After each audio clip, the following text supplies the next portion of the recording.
Hey there, BookTube. Noah. Everyone who reads it must converse. Thank you for coming back by. And Sundays with Borges is on. Today I'm going through another lecture from these 7 nights series of lectures that were given in Buenos Aires in 1977. This is a great little collection to really get into Borges' thinking, what has influenced him, what he finds intriguing about certain uh, belief systems or philosophies. Right. The last video that I covered on the 7 nights is Borges on Buddhism, and it was very interesting to see what about Buddhism he resonated with and what he found interesting. And the same thing with Kabbalah. I love Kabbalah. This top shelf here is all Jewish mysticism and Kabbalah, some modern hermeticism, and I have a lot more than just that one shelf. I have a whole bookshelf, a whole bookcase full of hermeticism, New Thought, Kabbalah, and various other Western mystery tradition things, even occultism. It all kind of falls under the umbrella there. I will preface this by saying that it seems in this lecture and Borges' understanding of Kabbalah that he is bent on attributing Kabbalah to a furthering of Gnosticism. That Gnosticism came first, and the Kabbalists of the medieval period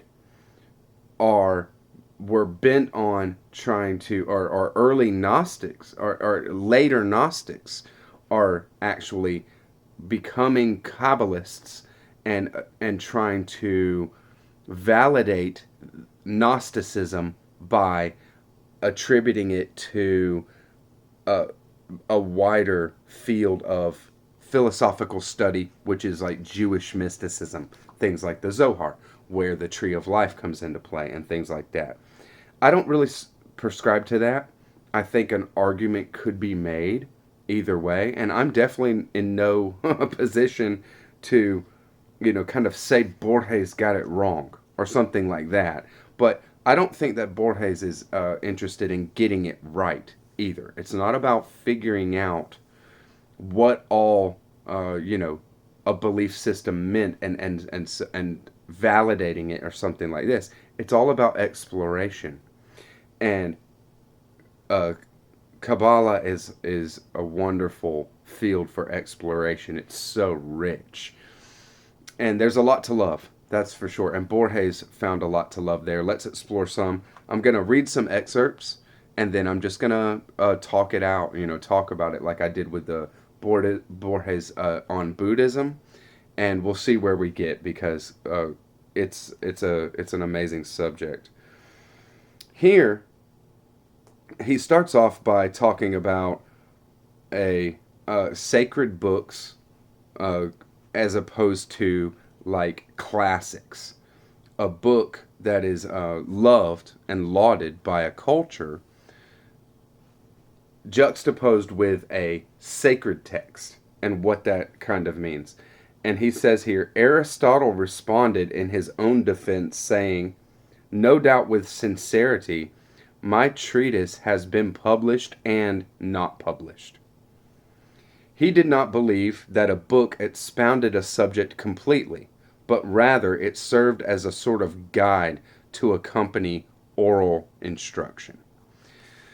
So he's exploring texts and what texts mean and what they are, and drawing from different thinkers in this kind of way. It's very interesting. And here he gets into, well, what is the sacred book then? Spengler points out in his chapter on magical culture in Der Untergang des Abendlandes, German, that the prototype of the magical book is the Quran. For the ulema, the doctors of Muslim law, the Quran is not a book like the others. It is a book that is incredible, but this is how it is, that is older than the Arabic language. One may not study it historically or philologically because it's older than the Arabs, older than the language in which it exists, and older than the universe. Nor do they admit that the Quran is a work of God. It is something more intimate and mysterious. For the Orthodox Muslims, the Quran is an attribute of God. It is like his rage, his pity, or his justice. The Quran itself speaks to a mysterious book. The mother of the book, the celestial archetype of the Quran. It is in heaven and is worshipped by the angels. So, it makes sense that he uses the Quran in this way because he's drawing from some body that had put this out there, right? But that in Jewish mysticism is the Torah. The Torah is the first 5 books of the Bible are actually a living entity. The book, what we have written down in the original Hebrew, is as it is whole and perfect for what it is, and that's why it is studied and looked for codes, and every member, every character of the Hebrew Bible is a number as well in the language. So there's a lot of exploration that can be done in this text. So but the Torah as we have it physically here is not the divine Torah, is not the celestial Torah. The Torah is an attribute of God. The Torah is an attribute in the way that is before the universe. It is an infinite amount of books long if you were to write it all down. And it reminds me of like how Philip K. Dick was looking at the Torah. And that also came from Gnosticism. But that there actually sits with all Kabbalists and Jewish mysticism and Muslim Orthodox and, so many. Even in Buddhism, there is a book called the Avatamsaka Sutra, the flower ornament of the Buddha.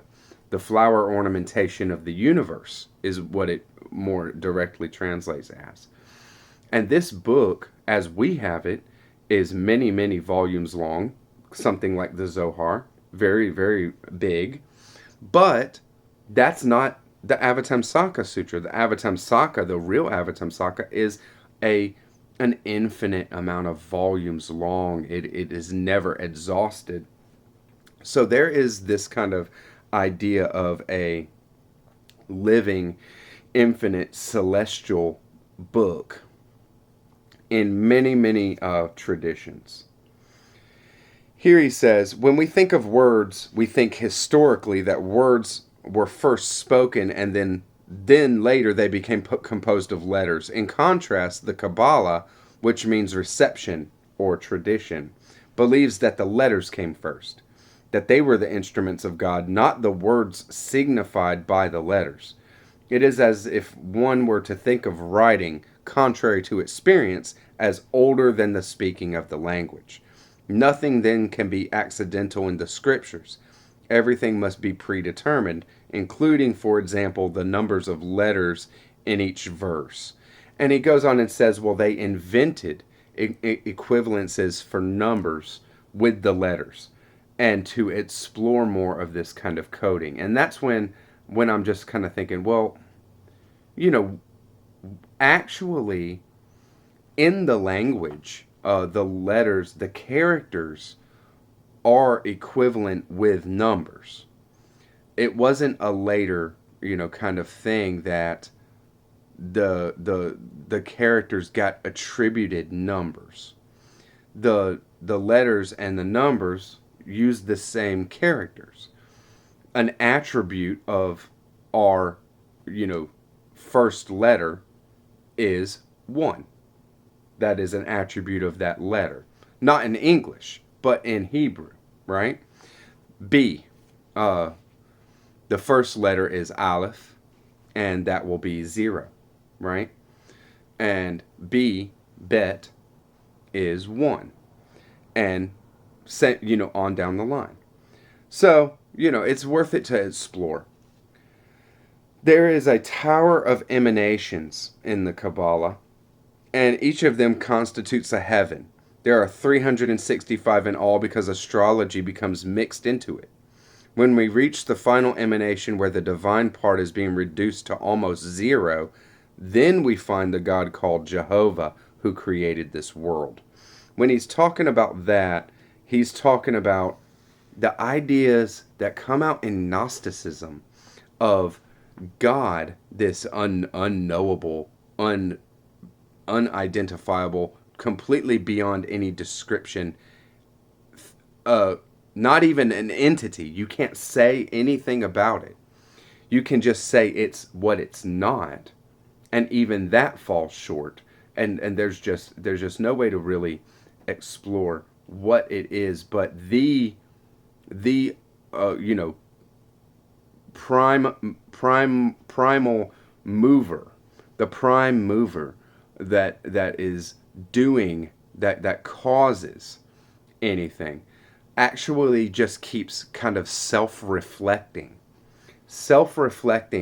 over and over, hundreds of thousands of times, until there is a defilement in this kind of way of lowering and lowering and lowering, and that lowering enables a being kind of that is limited, right? That this energy, this prime creative energy, becomes something that can act, and that is he then attributes it to Jehovah God, the creator of this world. That's Gnosticism. He's trying, and so I don't know where the texts are and what Borges is drawing from to grab hold of Gnosticism as a basis for Kabbalah so much, because of course there's things that creep in. There's things that are parallels. There's things that crop up and you don't know, well, which one came first. And does it even matter? But I have never come into contact with anything that unequivocally says that, Kabbalah is an outgrowth of from Gnosticism. It's kind of weird to me. So here he's talking about actually attributes of the Godhead, and he says Spinoza comes to the same point of that God is as incomprehensible as a monster and may not be measured by mankind. We have nothing to describe it. And Spinoza comes to the same point and says that to give human attributes to God is as if a triangle were to say that God is eminently triangular.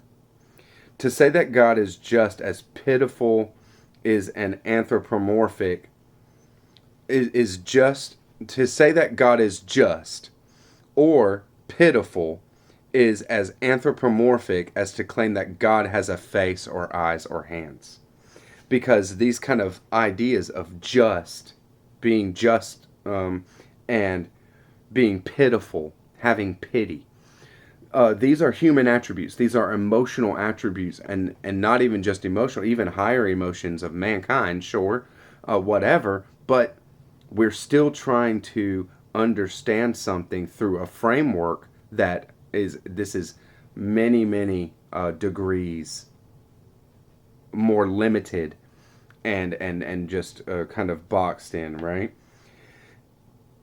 And here he's talking about the problem of evil. And he says, not everyone has the ecstasy, and I don't know if he always had it, of Kierkegaard, who said that if there was one soul in hell necessary for the variety of the world, and if that soul were his, then he would sing from the depths of hell the praises of the Almighty. I don't know if it's easy to feel this. I don't know if even after a few minutes in hell, Kierkegaard himself could have continued to feel the same way. But the idea, as you see, refers to an essential problem, the existence of evil. And the Gnostics and the Kabbalists resolved it in the same way, which I just don't, again, don't really know how fully you can say that they both solved this problem in the same way exactly, but it is basically declaring that the universe is the result of the work of a deficient deity. That the deity is not, a perfect, omniscient being that is all good, all just, all fair, all that kind of thing. When it comes down to it, the most esoteric book is the Bible. Okay, the Bible itself. In the Bible, there are, if you read carefully, there is many, at least 5 different personages that are God in the Old Testament. There is the Elohim, God the Creator. There is Jehovah, Elohim, Adonai. There is the angel of the divine presence, the presence of God. And there is, and in Kabbalah, there is the Shekinah, this kind of female aspect of God that is here with us. There is Binah, the higher female aspect of God, this kind of all-giving, motherly, this producer kind of thing. And so these are all God. So to explore this kind of thing, especially when talking about Kabbalah, there's a lot of it's very complex. So, you can go all over the place with it. It's very, very interesting. But to always stay in the track of looking for one. I know that Borges, it's wild because Borges does not cite the Bible as much as he cites, Thousand and One Nights, or even the Quran, for example. And so he had an affinity for looking for these kind of answers outside of what was given to him as a young kid or even growing up, things like that, right? And everybody has that. When you strike out to be a seeker, the first thing you do is you reject everything that kind of has been presented to you and not given you the answers that you wanted or you think you deserve already, right? Something like that. So I just can't help but think that it kind of points to this, and Borges is revealing himself very, very explicitly here, and it's wonderful to see this kind of thing. But the essential thing that it comes down to is this.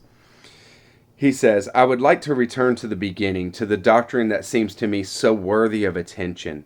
It's in each one of us there is a particle of divinity. This world evidently cannot be the work of an all-powerful and just God, but it depends on us. This is the lesson the Kabbalah gives us. Beyond being a curiosity studied by historians or grammarians."